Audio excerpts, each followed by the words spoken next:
Bom dia, galerinha, tudo bem com vocês? Continuando falando sobre temperatura, difusão e ebulição das substâncias, parte 2. Na parte 1, falamos sobre as ligações, as forças de ligações, né? Falamos que forças de ponte de hidrogênio, ligações de hidrogênio, elas são mais difíceis de ser quebradas. Então, o ponto de fusão e de ebulição são maiores. Então, depois dela, vieram as ligações de polo-dipolo. Depois das dipolo-dipolo, ligações de polo induzido. Nas substâncias moleculares, quando faz ligações covalentes, né? Então a força começa lá. Ligações iônicas são as maiores, depois pontos de hidrogênio, depois dipolo-dipolo e dipolo induzido ou forças de London. Hoje vamos falar sobre a condutividade elétrica dos materiais. Tá? Então elas são divididas as ligações, para saber se ela conduz ou não. Para conduzir, um material conduzirá corrente elétrica quando possuir elétrons livres. Tá? E aí vamos ver quais são essas substâncias.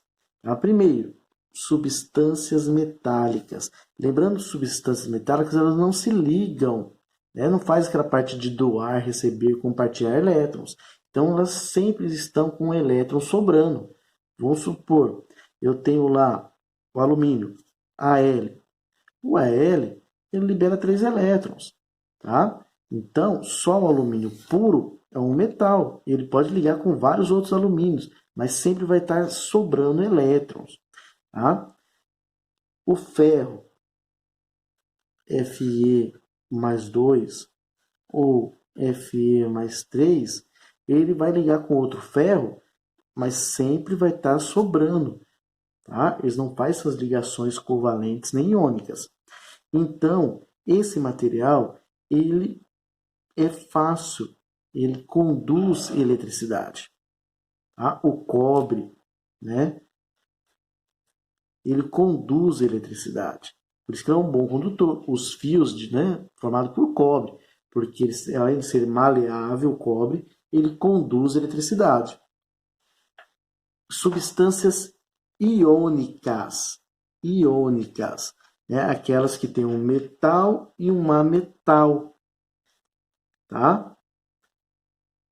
Por exemplo, o NaCl é uma substância iônica.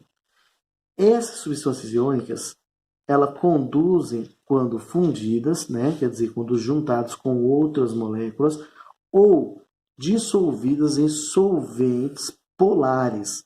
Né? Por exemplo, a água. A água é um solvente polar. Então, quer dizer, se eu pegar o sal e misturar em água, ele dissolve e conduz eletricidade.